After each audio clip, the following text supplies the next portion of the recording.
Good evening, ladies and gentlemen. This is Tennyson E Stead, writer and director of Quantum Theory, founding member of Eight Sided Films. And today I'd like to talk a little bit about where the money should come from when you make a feature film. Because a lot of would-be independent film directors out there look at the film financing as the hardest part of the process, and they look at the finishing of a movie as the end of the process.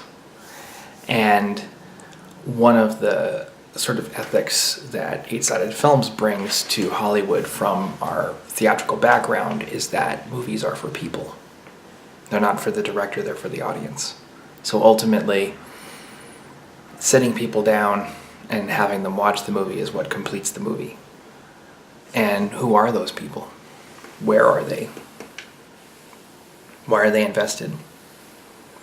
And that really kind of comes down to the question of how a movie's going to make money, because those are the people the money's going to come from, or at least the money should come from a place that wants that thing to happen, if you understand what I mean.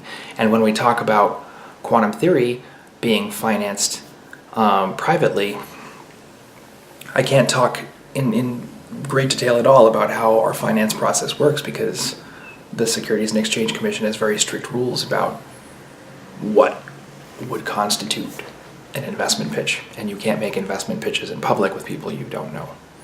And there are going to be some people watching this video who I don't know, so I can't talk about necessarily what makes Quantum Theory work as an investment. What I can say is the point of what we're doing is to sell movie tickets. So we need to find someone who wants to make money on movie tickets. The point of Quantum Theory at the end of the day is to be in a movie theater with audiences, and for us to have that experience together in a dark room. And then from there, to take the movie out into, people's phones and computers, and make sure that people who want a Blu-ray can access a Blu-ray so that they can keep that experience alive for themselves. And at the same time, I hope that we'll be able to, as time goes on, do revivals of our movies and have screenings for people who maybe didn't get to see it in the theater in the first time. That's my goal. That's the goal of our actors. It's definitely the goal of Johnny Durango, our director of photography, to make sure that the movie is a movie.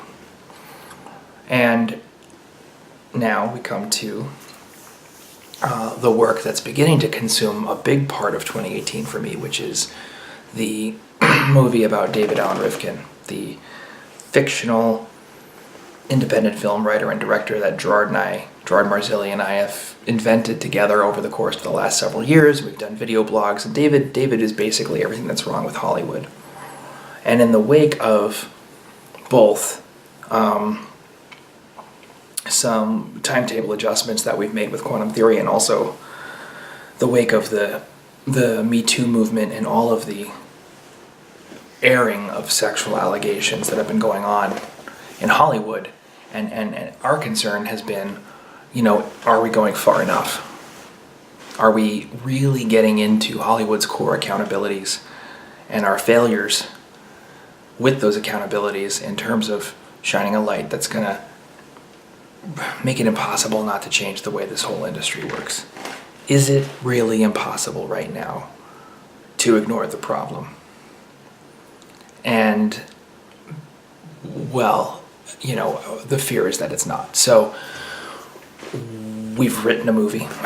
I've written a movie, and the players are on board now. We've had our sit-downs with everybody, and it's about David getting thrown out of his management company and trying to make an independent film, and about all of the ways that he goes about trying to make this independent movie, and where his ethics take him to in that process. And it's also about his assistant, who really believes in the future of Hollywood and really believes in making a contribution, and is working for a director that's undeniably big and recognized, and has the chance to make this independent film, this independent return to form for this guy who inspired, this young screenwriter and probably aspiring director. And where does that take this kid when he's following this monster of a person? what is this kid learning?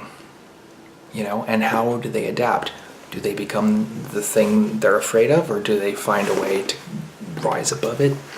And how does the rest of the Hollywood system support either David or his assistant? How does the rest of the Hollywood system come in and create around the mess that David is making? And ultimately, the script is abrasive in the extreme. It's going to be hard to watch. And it's probably not. I mean, my hope is that we have a viral effect at the festivals. My hope is that people see it and they need other people to see it. Because of the truths that we're telling, and because of the level of honesty that we tell them with, and because comic timing is woven throughout it to keep it. It's very watchable. It's just also very unwatchable. And that's the grotesqueness of it right there. My hope is that watchable, unwatchable grotesqueness will infect festival audiences and give them something they need to talk about, which will lead us to other festivals. And if we are successful enough at the festivals, it's possible that we'll get some kind of, you know, I mean, it's not going to be a very expensive movie at all, so it wouldn't take much for us to break even on it, and it's possible that we'll find some kind of distribution deal where, you know, somebody wants to come in and make some money off the fact that people have been talking about this movie, and maybe audiences outside of the festival circuit want to see it, but it's a movie for Hollywood. It's a movie for the people who are trying to help build this industry, trying to support this industry, and really invested in what Hollywood has become and what Hollywood is doing with itself. That's the people at the festivals. That's who's there. So those are the people that should see this movie. So what do you do with a movie like that? And for us, the answer is crowdfunding, because people who are engaging this content have basically one of two reactions. And the other reaction is, I don't like it, but we have to do it. We have to do this. And so what that provides us with is the opportunity to bring our community much closer together. It provides us with the opportunity to give people a chance to get involved and pick up a hammer or a saw or a tool of some kind and take a piece of the damage that Hollywood has done upon themselves, and start fixing these problems with their own two hands, and really strike a blow to the injustice and the cruelty and the lapse of accountability and all of the effects of that upon themselves, and get in the fight. And for us, I think that's it's a tremendous opportunity. It's a tremendous gift, and also, you know, if you're going to crowdfund a project, what you need to make crowdfunding work is a reason for people to want to give you money. You know, this is not a movie for investors, because we're not selling movie tickets. We're going to the festivals. The festival organizers get to sell the movie tickets. We don't get a cut of the box office. So why would people finance this movie? Well, this particular movie they're going to finance because they believe other people need to see it. And that belief is the foundation of everything, I think, that's going to come over the course of the next 9 months or so for 8-Sided Films.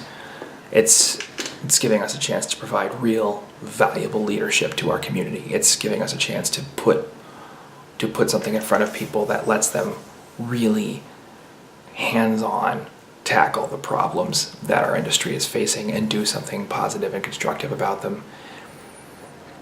And also make sure that we're speaking truth to power, and that the message that we're putting out there is not something that can be ignored. Hopefully, knock on wood, when this movie is made, it will no longer be possible to say we didn't know how bad things are. It'll no longer be possible for people to ignore the depth of our failure, and will instead inspire people to build a better Hollywood. So, where should the money come from? Don't try to solve that problem by looking for the easiest answer. Well, we can get it from over here, so let's do that.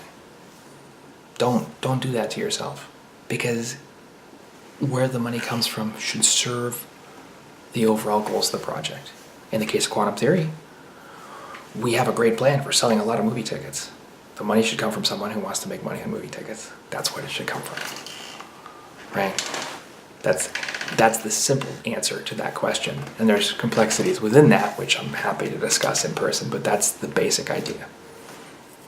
And of course, the money should also, whoever wants to make money on all the benefits that come from having sold movie tickets. And that's a whole, another market. But if you sell a lot of movie tickets, you can make other money afterwards, is the conceit of the business model.